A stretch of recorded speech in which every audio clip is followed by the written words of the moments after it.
Hi, today we're going to talk about graphics processing. It's a very big topic with all you gaming folks. Now, graphics processors follow nicely after floating point processors because they are both very, very intelligent subunits whose goal is to relieve the CPU of a lot of the processing necessary, and that allows the CPU to then do things that it's good at. It's not the CPU is not particularly good at manipulating graphics for reasons that will become apparent as we go along. Graphics processors, depending on how you define processing power, graphics processors are usually more powerful than CPUs if you're testing them with the right kind of data. CPUs will beat graphic processors with different kinds of data. So I'm not going to worry too much about which is more powerful than the other. I'm just going to try to give you an idea of what goes on inside a graphic processor. To create a graphic image, you start off with a collection of primitives. Now, this can be any graphic image. I'm going to be thinking about a graphic image that includes houses and buildings and streets, and it's a residential scene, let's say. And in order to create this scene, I have to have a primitive for each object that I'm going to put in my image. So objects, houses, buildings, whatever. So if we go over here and we look at what might be in the image, now you know I'm not a very good artist, but I'm going to try this anyway. So this is a building of some kind. Don't know what, but it's a building. And you basically design the building. But the way you design it is you pick a point and you call that the origin of your local coordinate system. I don't know how to spell coordinate. Local coordinate system. Now, this line right here, that's in the x direction, doesn't have any y or z to it. So now that's going to be at some x 0, 0. And then this guy back here will have something. And every one of these points has a coordinate in your local coordinate system. And so you define these vertices. You define the line that goes between them. There are very few drawing objects or drawing primitives, should I say, that you can use. And a line is certainly one of them. So we're just going to go with a line. Each line's got points, and you put the lines together and you create stuff. And there are ways of putting in arcs and things like that, but we're going to keep it simple. So we design this building. Maybe it's a house. Maybe there's a window over here. So you have to understand that the more complex you make this, the harder it is on you, because you have to define all of these little details for the house. But when you're done, you have a self-contained object, and you store that probably in a file named house or something. And then to create your graphics scene, you insert a copy of that house image into your scene. Now, in your scene, now this is going to be your entire universe here that you're creating. You're going to have houses You know, I said it was a residential area, so the houses are all nicely lined up here. And these could all be identical. You could just insert that one image in here 6 times, although that's probably going to be a pretty boring neighborhood. What people do when they build these things is they give them a lot of options. For instance, you could have a switch in your code that defines this, that makes it 2-story. So when you insert it, you say, I want a 1-story version of it here, I want a 2-story version of it here, and other things like that, so that you don't have to have different house files for every kind of house you're going to have. If you're really clever, you have one house file with a lot of different options that you can turn on and off as you insert copies of the house. Now, when you insert copies of the house, you pick a point over here this is the world coordinate system.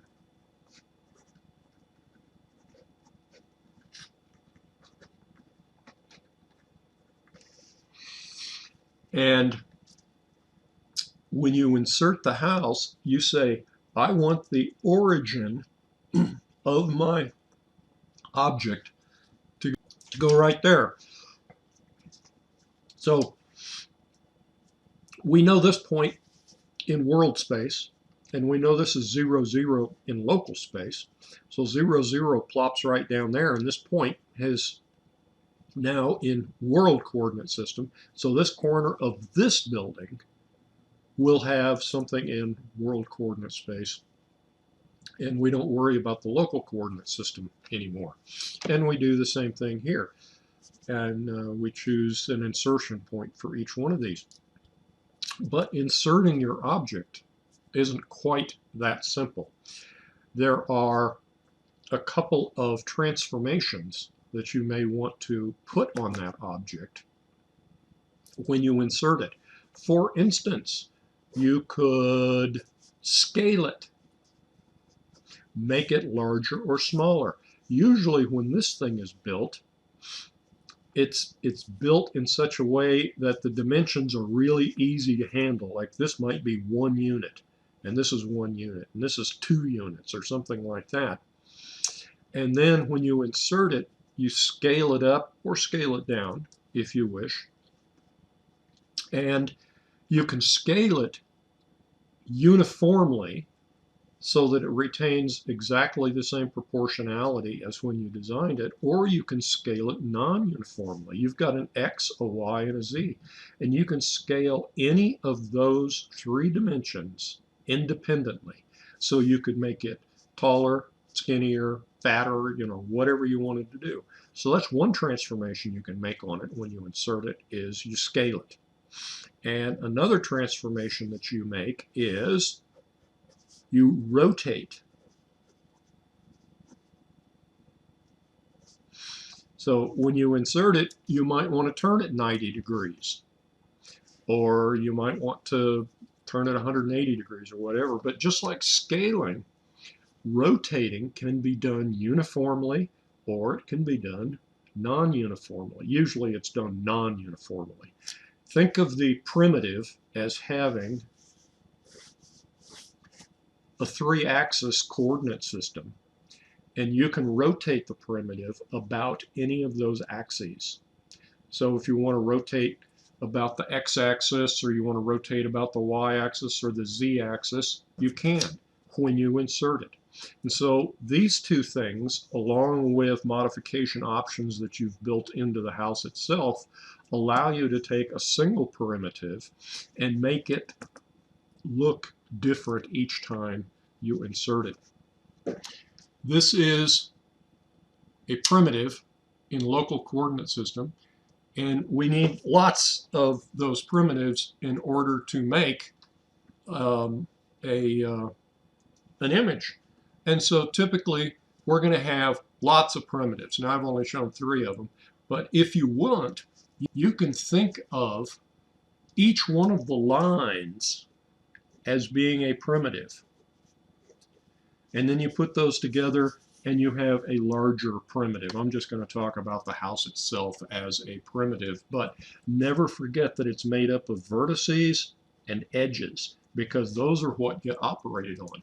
When you scale something, you're just changing the relative values of the vertices. When you rotate it, you're also changing them, but it's more than just addition and subtraction. Now, when you rotate them, you're talking about sines and cosines and all of that stuff to make the house look correct after it's been rotated. It's not a simple task. So here we are with our graphics processing. We've got a bunch of primitives, and we're going to take those primitives and we're going to drop them into the world coordinate system. Now note that these primitives are all built in local coordinates. They each have their own local coordinate system. We rotate, scale, and position them into a unified world view. Those are world coordinates. This, in other words, is the view of the neighborhood that you have in your head when you build all of these things. This is the first step that is an entire world view, and we're in world coordinates. Okay, so now that we have all of our primitives dropped into the universe, or the world, if you will, the first thing that we're going to do is we're going to transform to the viewer's point of view. Okay, so let's go back here.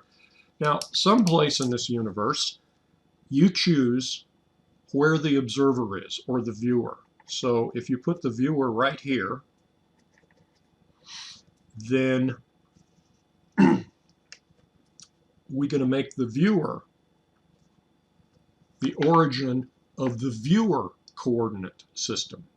So now we can transform all of these objects, each one of their vertices and everything, we can transform all of that stuff into this new viewer coordinate system, now that we know where the viewer is. And so each one of these has been transformed from local coordinate systems into world coordinate system, and now into a viewer coordinate system. Now, in order to do that, though, all of the thousands of vertices in all of these objects, each one of those vertices, in order to make one of these transformations, each one of those vertices has to be looked at and modified. And there are sometimes thousands of these objects. And so this has got to be done really, really quickly. But that's why we have a floating point unit. So now we're at the viewer coordinate system right here. And the next thing that we're going to do is we're going to restrict the field of view. Now, what that means in reality is we have to define not only where the viewer is, but which direction is the viewer looking. This is important because the viewer has a certain field of view and cannot see beyond that. So there's no sense rendering objects that are behind the viewer, because they're never going to be shown on the screen. It doesn't make any sense to view objects that are outside the viewer's field of view.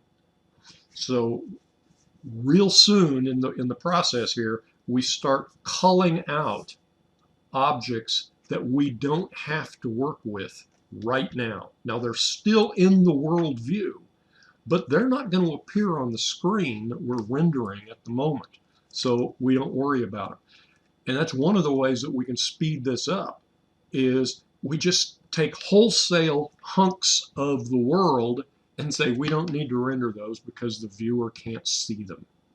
And so that's what we do, is we just figure out, don't need that one. Think of think of this as a database, and each one of the objects is in the database. And we can go through and mark objects in the database as hidden, which means that as we go through the database transforming these objects, when we come across something that's hidden, we can just skip it because we're not going to have to worry about it. Notice that this says frustum on it. Anybody know what a frustum is? Well, a frustum, if you take a pyramid and you cut the top of it off, what you're left with is, in 3 dimensions, and again, I'm a terrible artist, but in 3 dimensions now, we have this thing that doesn't look anything like.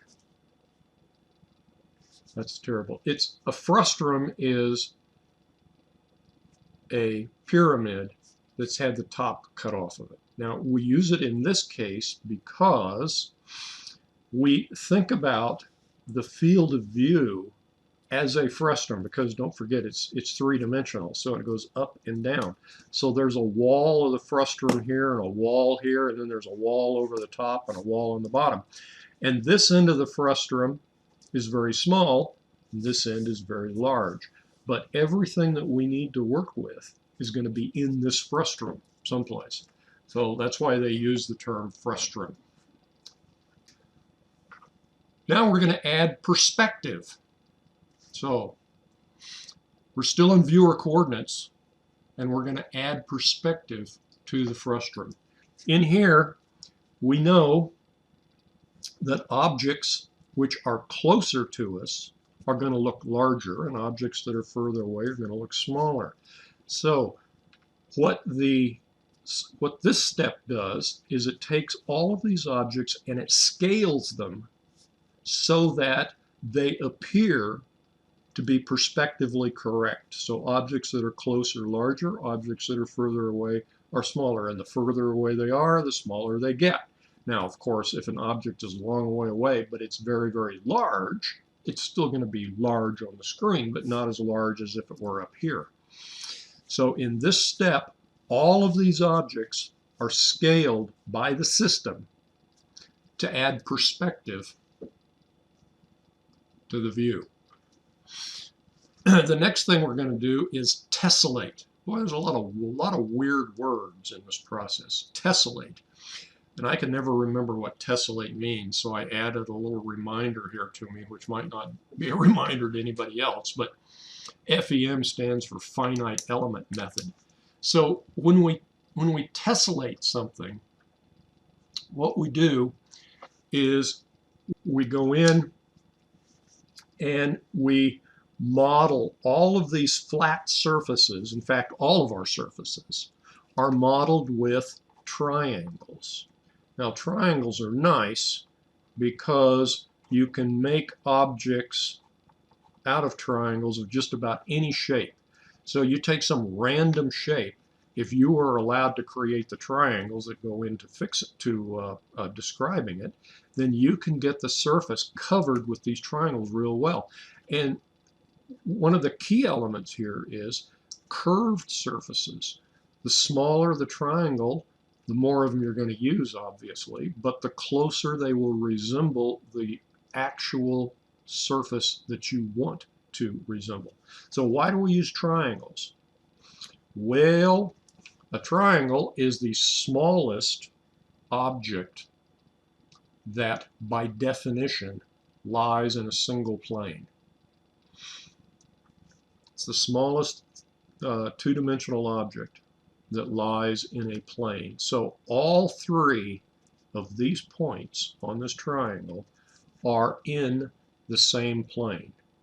If I take that triangle and I expand it, change its shape, rotate it, it's still all in the same plane because I'm just rotating the plane that the triangle exists in.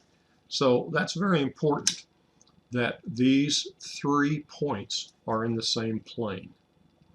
So tessellation models all of our objects with triangles. The next step is to apply a displacement map. What the heck does that mean? Well, a displacement map is, it's an array, technically, it's an array of values that are stored in a file.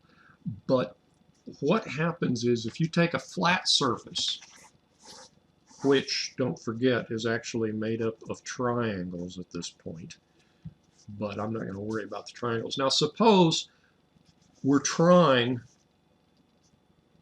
to make a set of double doors, okay? But we want these doors to be studded. Let me put it that way. You know, these are, I don't know, heavy Mexican doors or something anyway. And they've got bolt heads or something on them, which in today's world are not necessary, but they're decorative. And we want to faithfully describe this door. So we've got to put these in. A displacement map is mathematically run over this. And what it does is it says, okay, in this little area right here, I want to increase the height of the surface so that it sticks up a little bit. And so if you look at it from the side, it's going to look like this now. And this is all done by the displacement map. So when we get done, this door now has these studs sticking on it. But we didn't have to define the door that way. That's the way you can make one door look different. Put a different displacement map on it. Don't put a displacement map on it at all, and then it will be perfectly flat. But it turns out that things are perfectly flat don't look realistic because most things in nature are not perfectly flat. The displacement map allows us to take a surface in our image and add features to it. And these are features, these are physical features in terms, in the way I think of it is, the displacement map modifies the surface in such that the modifications project shadows. Let me put it that way. This is not paint that we're putting on the door to make it look like there are studs. These are actual studs that are going to cast a shadow if the lighting is right and all that kind of good stuff. Next, we're going to remove hidden surfaces. So this is another quest for reducing the number of vertices that we have to mess with. If there is a house right here, or let's say it's a really small, we're going to go back in time. It's an outhouse behind this house, okay? Well, it's small enough that it's completely hidden to the viewer. It's being masked by this guy, or this one is being masked by this one. And so in this step, we find all of those, and we take this one out of the list. We mark it as hidden. So we don't have to mess with it anymore because it's not going to be visible to the user. All right, the next thing we're going to do is texturize it. Now, a lot of people, texturizing and displacing are similar operations. When we do texturing, texturing is also defined as an array of probably floating point, but you take that array and you apply it to a surface, and what you're doing, you're not changing the location the X, Y, or Z of the pixels in that area, you're changing their color. And so this is where you paint the door so that it looks red. But if this is, let's say it's next to the ocean, and it's a steel door and things rust, and so your texture might be red with rust running down it or something like that. You could texturize a surface so that it looked like wood. The difference between texturing and displacing is whatever you do texturizing is not going to cast any shadows, because texturizing is in the surface. It's not modifying the surface. So those are the two modifications that people often get confused: texturizing and displacing.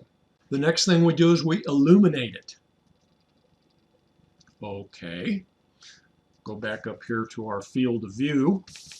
Where is our field of view? Here's our field of view. And we've got the observer, and we know which direction the observer is looking. Now what we need to do is we need to add light sources. And you can add as many light sources as you want. So let us say that we decide that the light source is going to be the sun. And the sun right now is over here someplace. Here's the sun. But the rays of the sun are coming from that direction. You would have to take into account all of the illumination sources that you place in your scene. Not only do you indicate where they are, but you indicate whether they're directional, and if so, which direction are they pointing, or are they omnidirectional? This one's directional from our point of view. This one's omnidirectional. You also have to include how bright they are, what color light they produce. Is it white light, yellow light? The sun's actually sort of yellow when you think about it. It's described as a yellow star. But that's what this step is we illuminate it. And then we go through and we change the shading on all the pixels in the scene so that they look correct, being illuminated by this, well, by all the light sources. It doesn't have to be just one. So now we have our object illuminated. The next thing we do is we rasterize it. Now, rasterizing, raster.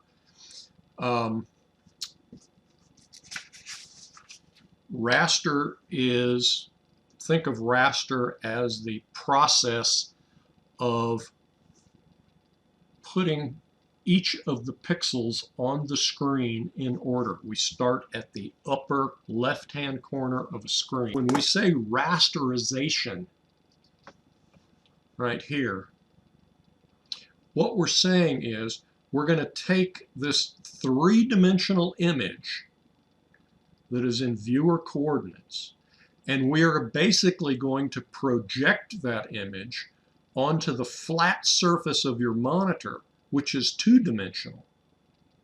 And now we're in display coordinates.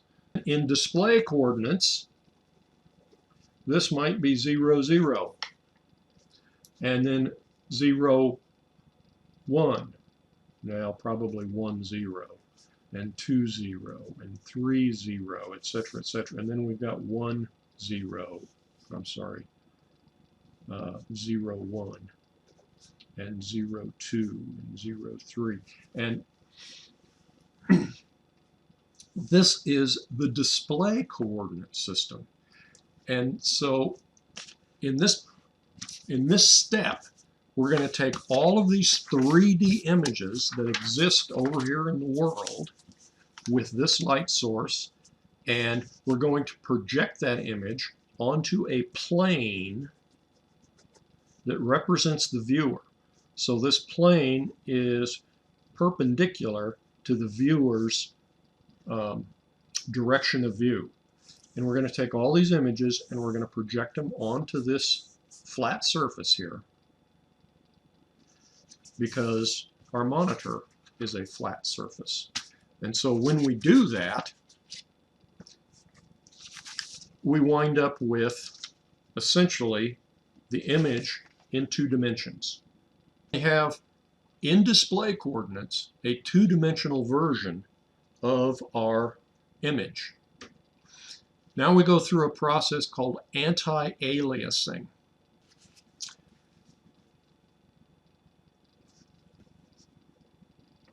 Two objects out here,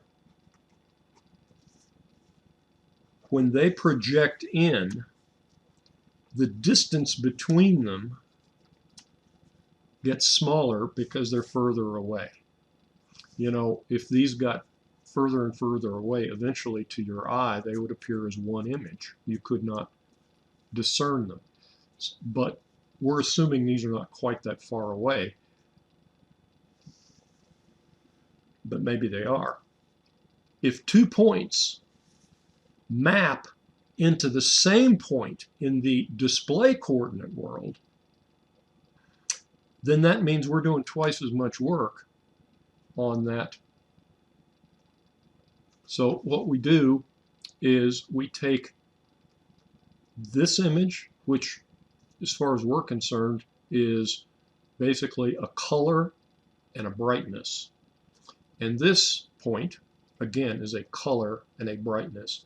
And we kind of merge the two so that what gets put on the display, since we can't tell these 2 points apart, what gets put on the display is sort of an average of their color and brightness. That's anti-aliasing. That's a display buffer. It is in display coordinates, and this is actually what you see. Now, your graphics processor may have enough memory so that you can have one fully rasterized and anti-aliased image, and that's the one that's being displayed. You might have another image that has already been worked on and is ready to be displayed the next time you refresh the screen. You might have 3 or 4 images. Some of them are being built, others are built and are waiting to be displayed. Those are image buffers or display buffers. You can get by with a single display buffer, in which case the graphics processor, when it refreshes the screen, is literally overwriting the pixels that you are looking at. If the processor cannot keep up with the demand, in other words, the image is changing so quickly that there isn't time to go through all of these steps before it's time to refresh, the system is built in such a way, or it's designed in such a way, that if this is all the further you got, we can short circuit some of this stuff and just not do it. Now we know what needs to be done. The question is, how do we do it? Okay, now I'm going to talk about the hardware of one specific graphics processor, which is proprietary, but it's not completely unique. All graphics processors have to go through the same series of steps. Each manufacturer of a graphics processor card has chosen to solve that problem in their own unique way. So we are going to look at one unique solution to this. They call it a CUDA core. CUDA stands for Compute Unified Device Architecture. And it's made up of these components. We have a dispatch port, and this is basically a finite state machine that decides where the data is going to go. Is it going to go to this unit? Is it going to go to this unit? Then we've got, this is a floating point unit, and this is the integer unit. Now, notice that it says floating point vector ALU. These units, both the floating point and the integer unit, are vector units. They're basic execution units for a thread. A thread, think of a thread as a pixel location. And over time, the changes that are made to that individual pixel as the scene progresses, that represent the thread. Okay, so we can add, subtract, multiply, divide on scalars. A scalar is a single element, and in this case, like Z-buffer, how you get things closer and further away from the viewer. We can also add, subtract, multiply, and divide on 3-element vectors. So you got a 3-element vector, and you apply the same operation to all 3 of those elements simultaneously. That's a vector operation. 3-element vectors are heavily used. That's the X, Y, and Z coordinates and the RGB colors for stuff. But then this unit is also capable of doing these operations on 4-element vectors. 4-element vectors. Well, for coordinates, a 4-element vector is X, Y, Z, and W. Okay, X, Y, and Z we know.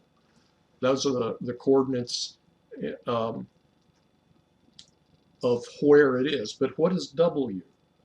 Well, W is a scaling factor that is carried along with each one of these. Now, in the color world, RGB, we know that's red, green, blue, but then there's this other one here, alpha. What is that? Well, alpha is a value that describes how transparent the pixel is. Can you see through it partially, all the way? I guess if you can see through it all the way, then there isn't a pixel there, but you get my point. 4-element vectors are very common, and this hardware can add, subtract, multiply, and divide on these 4-element vectors. And we get fused multiply and add, which means that we can take 3 values, we can multiply 2 of them together and add them to a third value, and then put it back in place of that third value, all in one clock cycle. That's why these things are so specialized, so they can do vector operations very, very quickly. So this is the basic core for computing in the graphics world. Now, we're going to take 32 of those cores and we're going to bundle them together along with a bunch of other stuff. When you take 32 cores, that's a collection of 32 threads upon which the same instruction is executed in parallel. Now, I've described a thread as a pixel. Can you imagine 32 pixels in an image which all have to have the same operations performed on them? And the answer is yeah, there are lots of situations where that occurs. These pixels are probably very close to one another on the image. Maybe they represent the surface of a wall. And if we're going to change the lighting, they're all going to get dimmer. And so all of these go through that operation simultaneously and they get dimmer. That's all done in one clock cycle. They're all being clocked by the same strobe. And so we've just parallelized this even further. We got 32 cores, and each one of those cores is capable of doing vector arithmetic. Now we've also got load store modules here. A load store unit calculates the address of a source or a destination, and it does it all in one clock cycle. And it's figuring out where to fetch stuff out of memory. But it's, well, probably it's going to fetch stuff out of this register file. Look how big this register file is. It's 32,000 registers, and each register is 32-bit. So that's 128,000 bytes. That's a good-sized register file. Okay, now we've got these SFUs over here too, special function units. These perform the transcendental functions like sine, cosine, reciprocal, square root, exponentials if it does e to the x and stuff like that. That's all done over here on a warp. And then when we also have in this whole collection of these 32 CUDA cores is called a streaming multiprocessor, SM. And included in a streaming multiprocessor, there's a bunch of stuff up here. We got a cache for the instructions. But down here we have the texturizing stuff. Texturizing unit computes texture addresses and fetches 4 texture samples per clock cycle. So this thing is putting the texturization on. And then it also has this other unit which is called a polymorph engine. And a polymorph engine does this stuff. We got vertex fetching. So it fetches a vertex, sends that vertex to the streaming multiprocessor. That's that thing.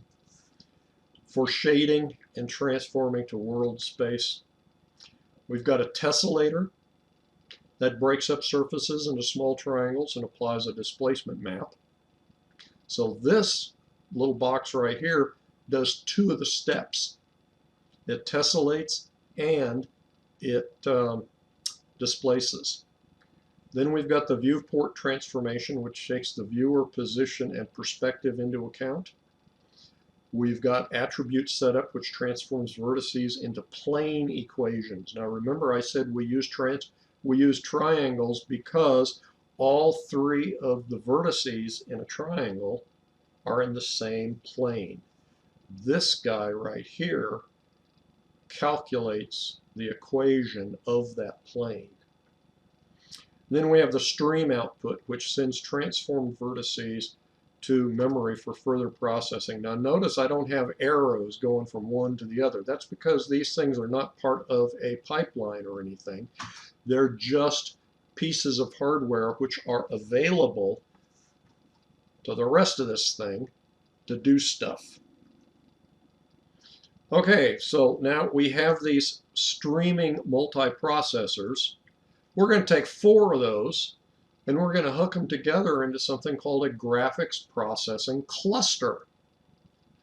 So here's our rasterization engine, which turns the 3-dimensional scene into a 2-dimensional stream. And then these are the 4 streaming multiprocessor units.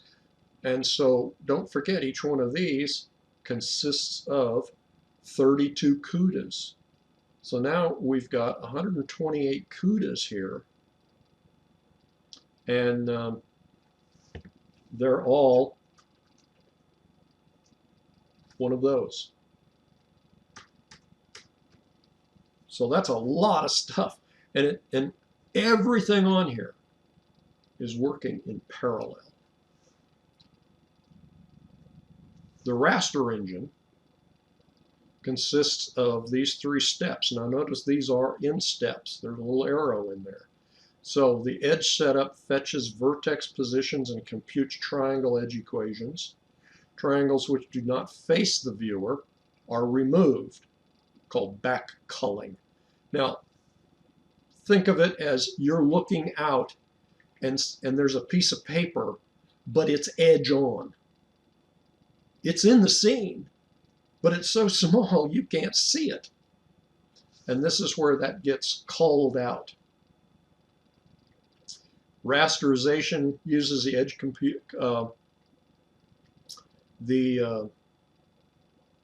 edge equations to compute pixel coverage, applies anti-aliasing, and it outputs 8 pixels per clock cycle.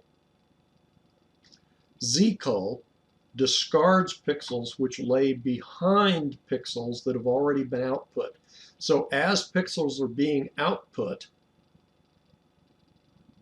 if 2 pixels happen to land, if 2 vertices happen to land on the same display pixel,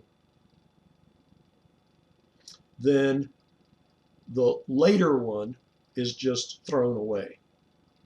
So that's zculling.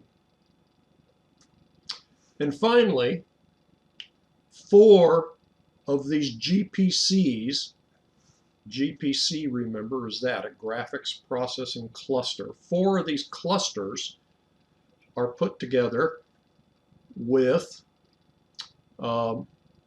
here's an instruction engine, here's the interface to, in this case it's a PCI bus that you plug this thing into, and around the edges we have memory controllers so that these things can interface with our main memory. And then here we have a big old L2 cache that these all share. And so that is the end of the graphics processing unit. Now you've got a little bit of appreciation for what goes inside the graphics processor. So that's it, and I will see you later.